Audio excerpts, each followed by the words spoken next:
All right, so you're considering jumping on the gear. Maybe you've been thinking about it for quite some time and you're just like, I'm not sure yet, but I'm getting closer to thinking about jumping on. Or maybe tomorrow you're getting your Bitcoins and you're buying Trembling on the dark web, or you're going into the gym and buying tests from the giant fucking Lebanese dude, or what the fuck ever. You're just thinking about it, right? Well, I want you guys to consider this first. I've got a bunch of things in this video I want to go over that at the very least will make you reconsider, perhaps outright just change your mind about the idea of getting on gear.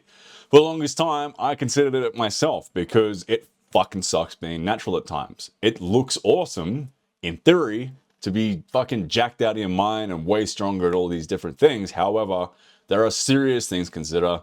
Let's go over them. The first thing is it really worth it? I don't want to make this video about fucking moralism or like mad fucking fear mongering where I'm like, you're gonna fucking die, but I want to talk about just thinking about it, right?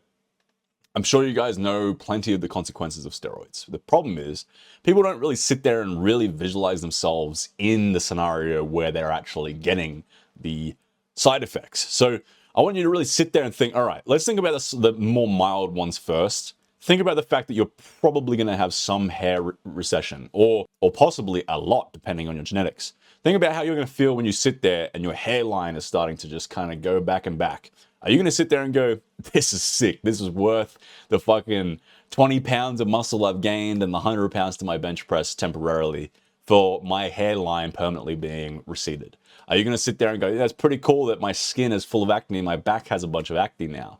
Are you going to sit there and think, it's pretty cool that I have dyslipidemia because my cholesterol is all out of whack because of the anabolic usage? Are you going to sit there and think, it's pretty much worth it that my liver enzymes are all screwed up? Do you think it'd be worth it if you were sitting there in a hospital bed because you were one of the more unfortunate individuals that gets a heart attack from gear? Do you think you're going to sit there and go, yeah, that was worth the risk? Because people will say, yeah, you know, these things are worth the risk. I'm willing to take the risk, but sit there and really think about it. Are you really willing to take the risk? Or is this you without any of the consequences yet going, this is worth it right now that I'm not getting consequences. But when you get the consequences, you're going to sit there and go, yep, that was fucking worth it. If not, maybe reconsider. Next is congrats, you are now reliant. When you get on a cycle, it is very rare that you'll be the individual who's like, yep, all right, one cycle, that's it, got to my genetic peak or whatever it was, or maybe I just wanted to experiment with it or whatever it was. You're very unlikely to be the individual who goes, that's it, I jump off, I do my post-cycle therapy and, you know, hope to retain my gains if remotely possible. No, more than likely, you're going to be at least doing a few cycles. People get on gear and they jump on 5, 6, 7 cycles, years, decades worth of cycles, because that shit is addictive. You become reliant. You don't want to lose your gains. You don't want to stop feeling like a super physiological Superman because the shit makes you feel better and makes you look better. It is a drug and it is very addictive, and you will become reliant. And are you okay with that? Are you okay with the idea that you're going to possibly be doing this for years on end and then eventually come to terms with the fact that what goes up must come down? You do the 15 years, 20 years worth of cycles, if you're lucky. I mean, most individuals probably can't do that long. Let's say 10, 15 years if you're lucky. When you get off that cycle or that ride, now you have no testosterone and you're coming down and you have to now get on TRT replacement therapy because you no longer be able to produce any testosterone of your own because your testicles don't function correctly anymore. So you're still reliant on a lesser version of what you've been experiencing for the last 15 years, and it's going to suck. Or you never come down and you fucking die. There are numerous occasions of this where people just keep blasting until they're 40, 50, 60. They don't get onto TRT because they don't like the fact that they're going to come down and be a normal mortal again. And they just keep going and then they die. And the fact is, you are going to die a little earlier anyway. At least if you come down, you won't die immediately. However, not going to be as cool as when you were on 600 fucking test and had an M-Nol of 7,000 plus and you're on Trembolone and fucking Clenbuterol and all these different compounds that make you physically significantly superior to the version of you who is natural, or even the version of you that's on testosterone replacement therapy. Then you'll become the TRT plus guy who's like, you know, teetering on the line of on a cycle but not quite, and it just becomes a real slippery slope. So eventually you come down and it's not going to be fun. And are you okay with that? And lastly, no more, I don't want to continue the fear mongering. I just want to make that the first thing. Just really think, is all this shit worth it? And I'm sure you guys know all the consequences, but really truly sit there and think, are these consequences worth it? Infertility, heart disease, liver damage, kidney damage, all these things. If that happens to you, are you going to sit there and go, that was worth it? Probably not. For what reason? What reason are you getting on gear? Are you getting on it because you have impeccable genetics and you're going to become the next, big thing in bodybuilding, or maybe just make a decent living being an IFBB pro or whatever? Sure, I get it. If this is your passion and you're going to make money from it, by all means, it's going to be worth the risks, hopefully. If you listen to Ronnie Coleman talk about his regrets from his career, he hasn't got any. If anything, his regrets is he didn't go harder, he didn't do more gear, he didn't do more squats. If you're that kind of person, you know deep within you that if you get on gear and you get consequences, it's going to be well worth it because you're going to make a living from it and it's your passion. So be it, man. Go for it. But if you're a normal dude, you don't have good genetics, and you're not being honest with yourself, and you want to be an IFBB pro, probably don't do it, bro. Or if you want to become an athlete, sure, go for it. If you want to be an athlete, you probably need to get on gear to compete with all the other guys on the gear, if you have the genetics for it. But if you don't have the genetics, and you don't have the willpower, and you don't have the undenying ambition that will override the fact you're going to get consequences, if you don't have those things, then what the fuck are you doing it for? There's a good chance you're doing it out of insecurity. We get into bodybuilding a lot of the times, not out of passion, but because secretly, deep down, we want to be respected by men more, and we want women to find us more attractive. That's a very prevalent reason, at least at the start, as to why people get into bodybuilding. And it carries over for the rest of their bodybuilding career. They do it because they're mildly, if not quite, insecure. I have body dysmorphia. This is not a stab. Well, nowadays, not so much, but the reason I originally got into bodybuilding was because I wanted chicks to want to bang me, and I wanted dudes to find me respected, and I wanted my family to respect me more. However, is this a rational reason to fucking possibly piss your life away or lower your quality of life so that some chick, well, realistically, a chick's not even going to be that interested in you if you're a bodybuilder? It's very well known that chicks are more into natural, lean, athletic physique, sort of the thing you're going to build if you just don't get on steroids. And guys, yes, I'm not going to blow smoke up your ass. The guys are going to find you more respectable if you have big muscles, but it's novelty. It's not going to last as long as if you have built character. You've built your character stats up. There's a bunch of different things you can do. If you're coming from a place of insecurity, which a lot of guys are, or a lot of people are, wanting to get on steroids, perhaps think about building other character stats. Let's say theoretically you jump on the gear, you build all these big muscles, and guys respect you a little bit more because you're more muscular and imposing and you're kind of intimidating, which is not really a reason you want to be respected anyway in my books. And then they get to know you and they're like, man, this guy's kind of fucking boring and not that intelligent and there's not much to him. He's just got big muscles. Do you think that's going to be respectable? Do you think that's going to be cool? Granted, don't get me wrong. You might be really intelligent. You might be well read. You might have all these other things going for you. You want to get on steroids. By all means, I don't want to insult your character, but just be honest with yourself. Are there areas that you could build up perhaps that would make you far more secure within yourself? A big one could be learn how to fight. Tell you what, man. Go to a boxing gym for 6 months, get better at fighting than 99.9% of individuals who don't do any self-defense, and try to be insecure. You're going to feel far more secure within yourself when you know how to handle yourself. You're going to have more confidence talking to women, and you're going to be more secure talking to men. You're not going to even give a shit what they think about you. And by proxy of that, guys will respect you more because there's just an aura. Have you ever seen a guy and just there's an aura to him, and then you maybe look at his ears and go, whoa, he's got cauliflower ears. Oh, this guy knows how to fight. Or maybe you just know this guy and he just starts talking and you're like, what do you do? Oh, MMA, or I do boxing or whatever. And like, oh, this is why this guy's so secure within himself. This is real. When you know how to handle yourself and you're getting punched in the face on a daily basis and you're lowering your fucking ego, you don't give a shit about big muscles anywhere as much. That's been my personal experience. Learning how to fight was a mad boost to my self-confidence, and thus I didn't care as much about being massive and muscular. I still do, granted, but I don't care anywhere as much as I did when I didn't know how to fight. So consider character stats like learning how to fight. That's probably the biggest one. If I could offer you any, go learn how to fight. You'll burn calories, it'll make cutting easier. You might even find that you enjoy fighting more than bodybuilding. Before I tore my little bicep, how's the bicep looking? That one's looking okay. It's not torn, very good. Before I tore my bicep, I was enjoying MMA more than I was enjoying bodybuilding. Honestly, I was still doing bodybuilding because I love bodybuilding, but I was like, man, this MMA shit's fun, and it was a great way of cutting weight. Getting off topic a little bit here, I digress, but that's a huge benefit of MMA by proxy. But then just massively, you'll increase your character stat in the sense that you'll be more secure and less wanting of huge, unattainable muscles. Other ones being build a business, start making money. Chicks are going to be more interested in you when you are driven and make a business and have a nice car and nice clothes. Do you shower? Do you smell like shit? If your whole fucking personality revolves around the fact that you're this like Sigma bodybuilder and I'm guts from Berserk and your Instagram reels are all just like black and white Sam Sulek fucking motivationals and like that's it. You wear fucking jammy pants to the gym and you have like a gay Jesus Christ ear cross fucking like you're a sad boy that learnt that Trenbolone exists. How many of these fuckers do you have you seen where it's like they're like literally otherwise would have been a twink who's really sad and emotional and artistic and now they're just that but on steroids? If that's your whole fucking personality, is you're just like this weird Sigma bodybuilder guy, no one gives a fuck about you, bro. You're boring. Your personality is nothing. It's zilch. It's a copy and paste to someone else. That shit isn't going to get you anywhere. You'll get very shallow, very, very shallow respect on the surface, and then people are going to be like, actually, there's not much to this guy. So consider building other character stats and not overcompensating with just strength. Don't be like this Fallout 4 character who's just melee build and fucking like maxed out strength and size. And then someone's got some range and they're like, they just fucking one-shot you. You know what I'm saying? Build your character in other areas.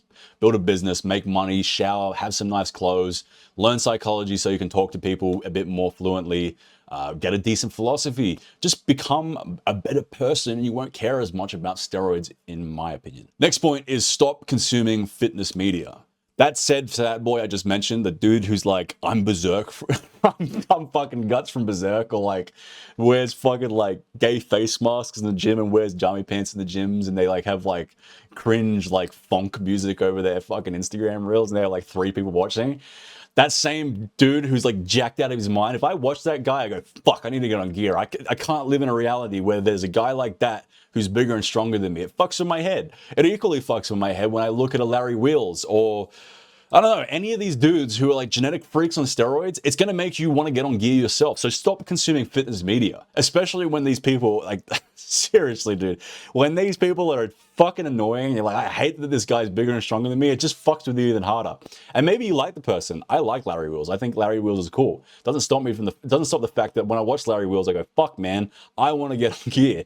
And the reality is, I get on gear and I still don't look like fucking Larry Wheels because Larry Wheels is Larry Wheels. These are genetic freaks. People in social media, the reason that they're so popular is that they're outliers. So even if you were to get on gear, you will not look like these motherfuckers anyway. It's just going to be another one of these consequences where you're like, fuck, I'm still not that big. And then you blast even more gear and then you fucking fuck your liver up and then you have to come down and you come down even harder and you didn't do enough research about PCT and all these different fucking things. You didn't watch more plates, more dates. Side note, if you are going to get on gear, if this video is not convincing you, go watch someone reputable, like a More Plates, More Dates, like a, I don't know, there's like a dude called Steve. There was a guy called Leo Longevity. Leo Longevity was a really good resource for all kinds of things. I used to watch him for like more like biohacking and shit, but he used to do steroid usage stuff too. These are high, big brain motherfuckers. If you're going to get on gear, be responsible, watch those kind of people and learn how to do it so you don't fuck yourself up. You're not one of these people who thinks, I'm going to look like Larry Wheels. You get on gear, you don't look like Larry Wheels, you blast to the point where your kidney fucking explodes and then your life's over. So stop, anyway, side rant over, stop consuming fitness media. Get the fuck off Instagram. Change your Instagram reels to something else. Stop watching YouTube videos of fucking steroid users that are just so genetically freaky that you could never fathom being their strength level or size. And you won't care anywhere as much when you stop fucking watching these people. When you watch them, you're going to want to get on gear. It's going to influence you to want to get gear. And people are so open about it nowadays. They're like glorifying steroids.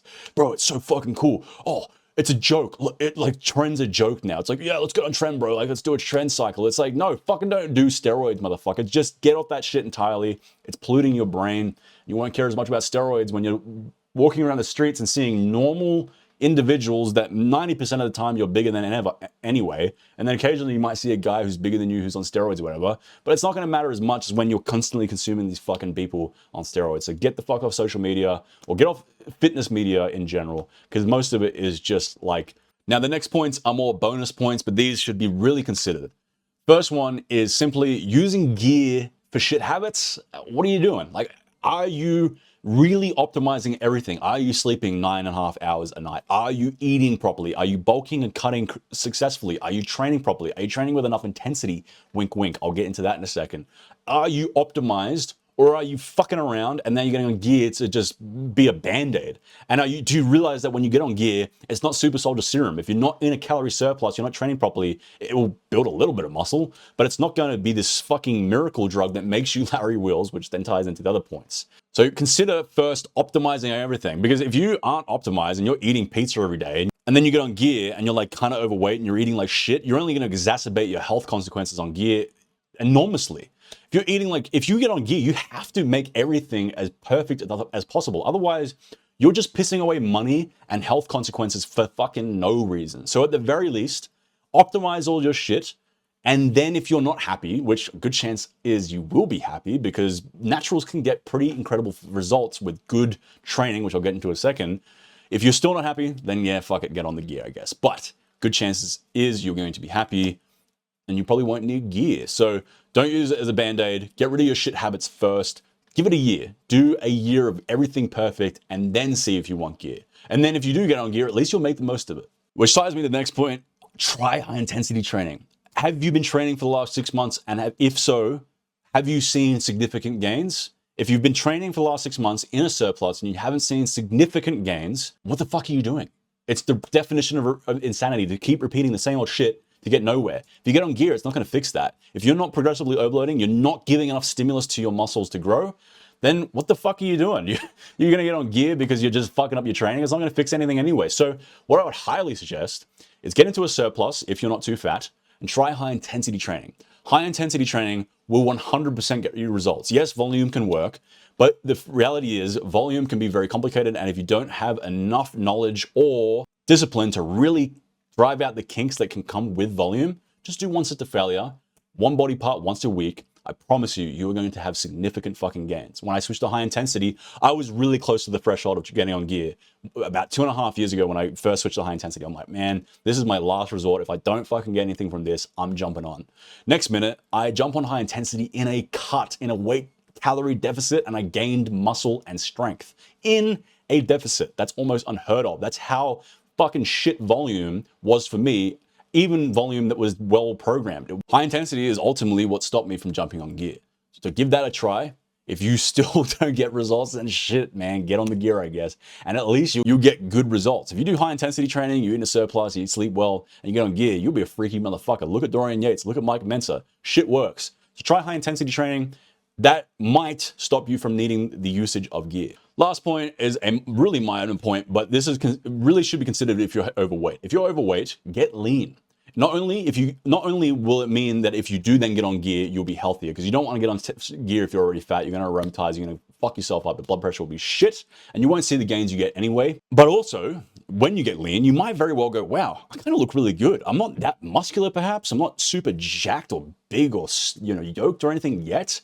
But at very least, you get lean and go, wow, that looks pretty good. I like my physique. It's not huge, but when I take my shirt off, chicks think I'm hot. Guys go, wow, you got some abs now. That could be a big factor in not getting on gear. That was another factor for me. I did high intensity and then I got lean. And when I got lean, yes, I wasn't huge necessarily, but I was like, but I'm way more impressed with my physique than when I was like 20% body fat. So if you're out there and you're not that lean right now, consider getting lean first and then going, wow, oh wow, I look kind of good. And then you can do a bulk, do a natural bulk, and then do another cut and get lean after a good natural bulk and high intensity training. Try the vertical diet, get in a 300 to 400 calorie deficit, eat, sleep 8 to 9 hours a night, and train high intensity.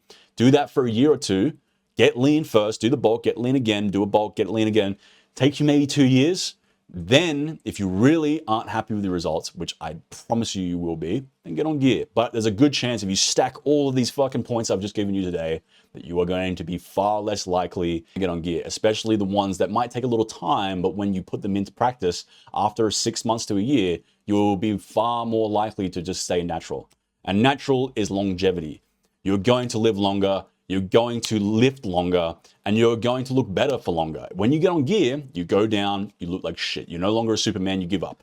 When you're natural, it's slow but linear gains. By the time you're 50, you look like a beast, your testosterone's in check, your health is in check, and ultimately fitness shouldn't just be about muscles, it should more so really be about longevity and health. Unfortunately nowadays, fitness is very much superficial and about who can get the biggest and strongest, but it should realistically, first and foremost, be longevity. Anyway, peace out, bye.